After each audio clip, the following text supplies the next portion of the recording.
जय हिंद दोस्तों। स्वागत है आपका अपना प्यारा सा यूट्यूब चैनल आर्ष संग्रह में। हमें कुछ बच्चे कमेंट करके कॉल करके बता रहे थे कि आवाज़ में थोड़ी प्रॉब्लम आ रही थी, इसलिए हम माइक का व्यवस्था कर लिए हैं। अब से आप लोगों को आवाज़ में कोई भी समस्या नहीं होगी। तो आइए, आज का लेक्चर हमारा है इटली का एकीकरण। आज का टॉपिक हम इटली का एकीकरण पर चर्चा करेंगे और इसको अच्छे से समझते हैं कि इटली का एकीकरण क्या है, इटली में क्या ऐसा हुआ था कि हमें एकीकरण की आवश्यकता पड़ी और कौन कौन ऐसे सेनानी थे जिन्होंने इटली का एकीकरण करवाया। तो आइए वीडियो को शुरू करते हैं।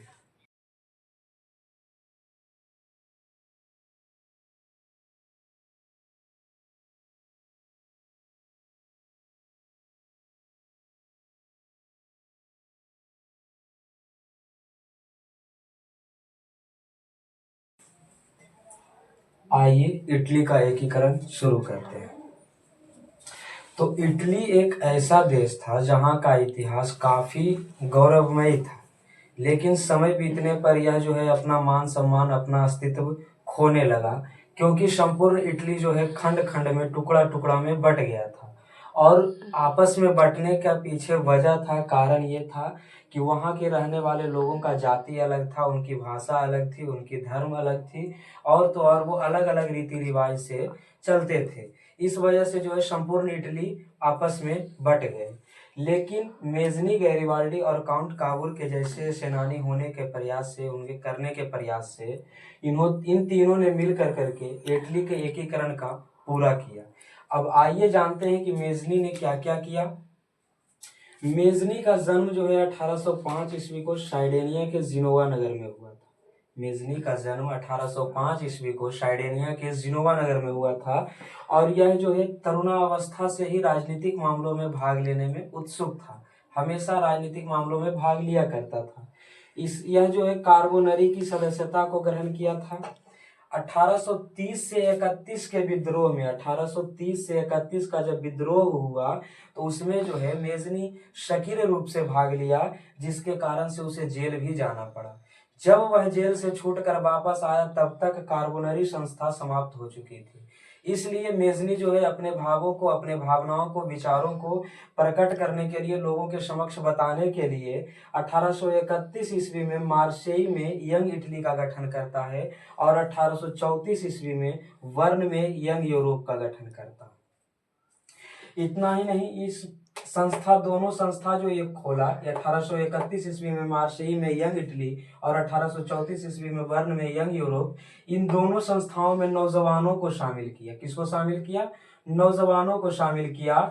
और नौजवानों को शामिल कर कर करके इटली के एकीकरण का पूरा प्रक्रिया किया। इसलिए इसको इटली के एकीकरण का मसीहा या पैगंबर कहा जाता है। मसीहा या पैगंबर कहा जाता है। आप लोगों को घबराने की बात नहीं है। आप लोग को हम इसका पूरा थ्योरी एक पेज में लिख कर करके आपको यूट्यूब पर पोस्ट कर देंगे। आते हैं अब उसके आगे, गैरिबाल्डी का क्या योगदान था। मेजनी की तरह गैरिबाल्डी का भी इटली के एकीकरण में काफी महत्वपूर्ण योगदान रहा। इनका जन्म 1807 ईस्वी में नीस में हुआ था। ये एक पेशा से, अपने रोजगार से ये एक नाविक थे, और इन्होंने यंग इटली की सदस्यता को ग्रहण किया था। जो मेजनी यंग इटली बनाए थे संस्था, उसकी ये सदस्यता ग्रहण किए थे। और तो और गैरिबाल्डी जो है युद्ध के क्षेत्र में महारत हासिल किया था। बहुत सारा युद्ध किए थे ये, और बहुत सारे युद्ध को ये जीत भी लिए थे। अनेक युद्ध करके इटली का एकीकरण किए ये। इटली का एकीकरण करने के लिए गैरिबाल्डी जो है काफी सारे युद्ध को लड़े और इस युद्ध में जीते। धीरे धीरे इटली जो है, इटली का एकीकरण होना शुरू हुआ, और अनेक युद्ध कर करके इटली के एकीकरण को आसान बनाया। इसलिए इसे इटली के एकीकरण का तलवार कहा जाता है। क्या कहा जाता है? तलवार कहा जाता है। आगे चलते हैं काउंट काबूर के बारे में। तो काउंट काबूर के बारे में हम डिस्कशन करते हैं।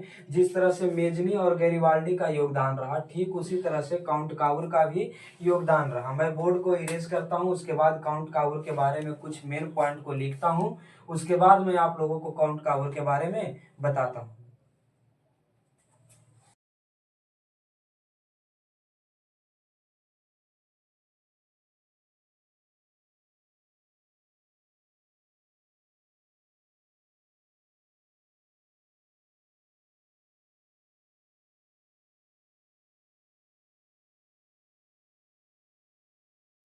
आइए शुरू करते हैं मेजनी गैरिबाल्डी के बाद काउंट काउर के बारे में। तो काउंट कावुर के बारे में बताया जाता है कि मेजनी और गैरिबाल्डी से अधिक योगदान काउंट कावुर का था। इनका जन्म 1810 ईस्वी में हुआ था और ये जो है बहुत ही कूटनीतिज्ञ थे, बुद्धि लगाने वाले थे। तो इनका मानना था कि इटली का एकीकरण करने का सबसे बड़ा बाधा कोई और नहीं बल्कि ऑस्ट्रिया है और ऑस्ट्रिया को बाहर करने के लिए इस देश का, इटली का एकीकरण करने के लिए, ऑस्ट्रिया को इटली से बाहर करने के लिए आर्थिक उन्नति और सैन्य शक्ति का मजबूत होना बहुत ही जरूरी है। इसलिए यह जो है काउंट कावुर एक अलग योजना बनाते हैं और यह करते क्या हैं, तो 1850 ईस्वी में राजा विक्टर इमैनुअल के अध्यक्ष में कृषि व्यापार के साथ साथ नौ शक्तियों का क्या बने, मंत्री बने। कृषि व्यापार और नौ शक्तियों का मंत्री बने और 1852 ईस्वी में ये प्रधानमंत्री भी बने। मंत्री के रूप में यह जो है सार्डिनिया और पिडमॉन्ट की स्थिति को सुधारा, जिसके बाद इटली के एकीकरण को काफी बढ़ावा मिला। 1862 ईस्वी में काउंट कावुर की मृत्यु हो जाती है, जिसके बाद एकीकरण की प्रक्रिया को राजा विक्टर इमैनुअल जो है आगे बढ़ाते हैं और इटली का एकीकरण सफल हो पाता है। तो आशा करते हैं कि आप लोग को यह वीडियो काफी अच्छा लगा होगा।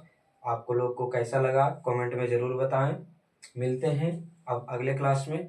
धन्यवाद।